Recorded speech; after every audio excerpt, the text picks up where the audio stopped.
Greetings, people of the internet! I am LUCHA, and welcome to LUCHA Reviews. Today, I review the greatest event in television history. Part 4. Now, about 2 years ago when I first saw the advertisement for this event, I was wondering, I wonder what this is about. I was kind of excited, but then I saw it'd be aired on Cartoon Network's Adult Swim lineup.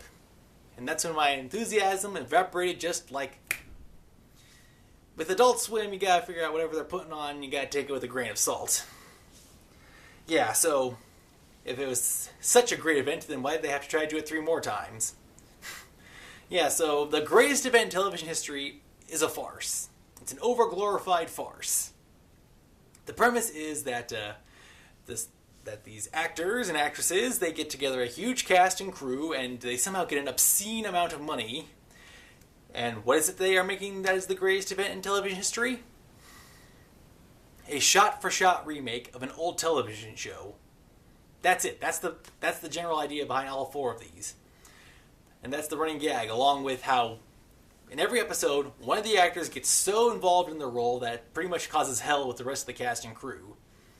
Which involves usually destruction of property, or, I don't know, people threatening to quit, or just delay of the production.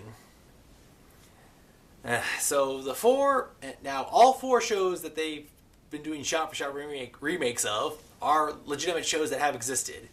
They were Simon and Simon for the first one, Heart to Heart, Too Close for Comfort, and then this latest piece was Bosom Buddies.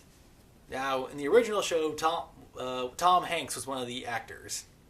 And now, like I said, the running gag being how one of the actors just ruins the production for everybody, almost.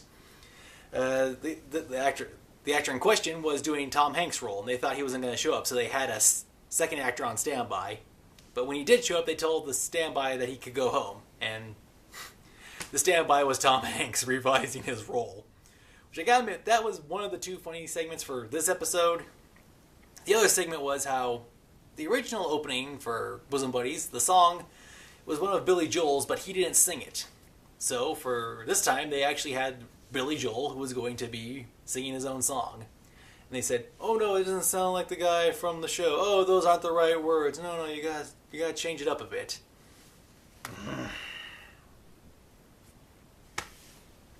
Yeah. So basically, each time the greatest event in television history happens, they have been aware that, after the first one they were aware it failed, then the second one and the third, and this time they said it was the final attempt at making the greatest event in television history. And I can only hope that they are honest with us about this, because, seriously, this gag is just getting old. I mean, the fact that so many months separate just between a 15-minute...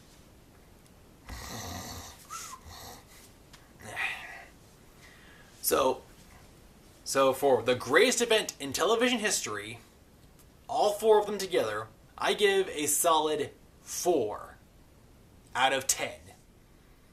Seriously. I would give it lower, but there are some segments that are funny. Why do I think it gets a score this high? I think it's because it's not, even though it's not the greatest event in television history, it is making fun of how Hollywood likes to revamp or try to redo things. Like, you have the classic shows you don't touch, and then you have the stuff that you redo, and it either does a lot better or it just bombs horribly. Like, they had the A-Team series that they rebooted into a film a couple of years ago. And then there was the classic Knight Rider, which they tried to redo a few years ago, and that was poorly received. So I guess in a sense the moral of the story is, sometimes if something is just solid gold perfect, you do not want to see if lightning can strike twice, because it won't. Not all the time.